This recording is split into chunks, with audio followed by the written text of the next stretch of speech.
નમસ્કાર, education with Jignesh ચેનલમાં તમારું સ્વાગત છે. અને હું છું જિગ્નેશ. મિત્રો, વિદ્યા સહાયક ભરતી 4થી 8માં હિન્દી વિષયનો આજે જિલ્લા પસંદગી હતી. તો હિન્દી વિષયનો પ્રથમ રાઉન્ડ જે દરેક વિષયને એક દિવસ આપવામાં આવ્યો છે. તો 29/9/2025 આજના દિવસમાં જે કુલ જગ્યાઓમાંથી કેટેગરી વાઇઝ કેટલી જગ્યાઓ ભરાઈ, કેટલી બાકી રહી અને કઈ કેટેગરીની જગ્યાઓ પૂરી થઈ ગઈ અને બીજો તબક્કો આવવાની શક્યતા કઈ કેટેગરીની કેટલી છે એના ઉપર ચર્ચા આપણે કરીશું આ વિડીયોમાં. તો સૌપ્રથમ જોઈશું આપણે હિન્દીમાં પીએચ ઉમેદવારો જે હતા એ પીએચની જગ્યાઓનું શું થયું. તો પીએચમાં એ કેટેગરીની 4 જગ્યા હતી, એમાંથી એક ઉમેદવાર મળ્યા હતા, એક જગ્યા ભરાઈ અને 3 જગ્યાઓ જે છે એ બાકી રહી છે. કેટેગરી બીની વાત કરીએ તો એમાં 5 જગ્યા હતી, એમાં એક જગ્યા ભરાઈ અને 4 જગ્યા જે છે એ બાકી રહી.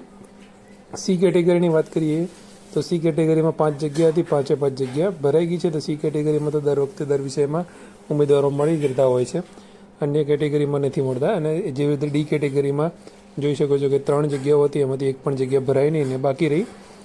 ઓવરઓલ પીએચની વાત કરીએ તો કુલ જગ્યા 17 હતી અને એમાંથી 7 જ જગ્યા ભરાઈ અને 10 જગ્યા જે છે એ બાકી રહી પીએચ કેટેગરીમાં. હવે વાત કરીએ કે મુખ્ય જગ્યાઓની વાત કરીએ તો 6થી 8 હિન્દી પ્રથમ રાઉન્ડની અપડેટ 29/9/2025.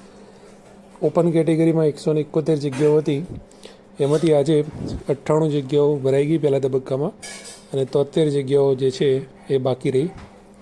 એસસી કેટેગરીમાં 21 જગ્યાઓ હતી અને 21 જગ્યાઓ ભરાઈ ગઈ. હવે કોઈ જગ્યા જે છે એસસી કેટેગરી માટે બાકી છે નહીં અને બીજો તબક્કો જે છે હવે એસસી કેટેગરીનો નહીં આવે. વેઇટિંગની અંદર જે ઉમેદવારો બાકી જે પાછા ગયા છે એ લોકોને વેઇટિંગની અંદર ચાન્સ રહી શકે છે, વેઇટિંગ જ્યારે આવશે ત્યારે.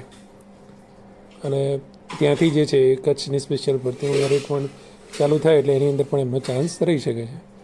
એસટી કેટેગરીની વાત કરીએ તો કુલ જગ્યા હતી 85, એમાંથી આજે માત્ર 3 જ જગ્યાઓ ભરાઈ. બાકી જગ્યા હજુ 82 જગ્યાઓ એસટીની પ્રથમ તબક્કા પછી બાકી છે. અને જોવા જઈએ તો 3% જગ્યાઓ જ ભરાય, એટલે કે ઘણી બધી જગ્યાઓ જે છે એ બીજા ત્રીજા તબક્કામાં આવશે એસટી માટે. એસસીબીસી કેટેગરીની વાત કરીએ તો 76 જગ્યાઓ હતી ને એમાં 76 જગ્યાઓ ભરાઈ ગઈ, એક પણ જગ્યા બાકી છે નહીં. તો એવી રીતે એસસીબીસીનો પણ બીજો તબક્કો આવવાનો છે નહીં. ઈડબ્લ્યુએસ કેટેગરીની વાત કરીએ તો 40માંથી 24 જગ્યાઓ ભરાઈ ગઈ અને 16 જગ્યાઓ બાકી રહી છે. તો આ 3 કેટેગરી જે છે એ ઓપન માટે જે પણ એલિજિબલ હશે એ જેટલા નંબર પ્રમાણે. ત્યારબાદ એસટી અને ઈડબ્લ્યુએસ આ 3 કેટેગરી માટે જે એલિજિબલ હશે એ લોકોના બીજા રાઉન્ડમાં કોલ લેટર નીકળશે. એસસી અને એસસીબીસી માટે જે પણ ઉમેદવારો હશે એલિજિબલ અને જેને ઓપનનું મેરિટ નહીં બનતું હોય એવા ઉમેદવારો કોલ લેટર અગાઉ ડાઉનલોડ નહીં કરી શકે હવે. એટલે કે એસસી અને એસસીબીસીની જગ્યાઓ જે છે એ પૂરી થઈ ગઈ છે. ઓવરઓલ 393 જગ્યાઓ જે હતી એમાંથી આ પહેલા રાઉન્ડમાં પહેલા તબક્કામાં 222 જગ્યાઓ ભરાઈ અને 171 જગ્યાઓ હજુ બાકી છે, એટલે કે 56.49% જગ્યાઓ ભરાઈ છે.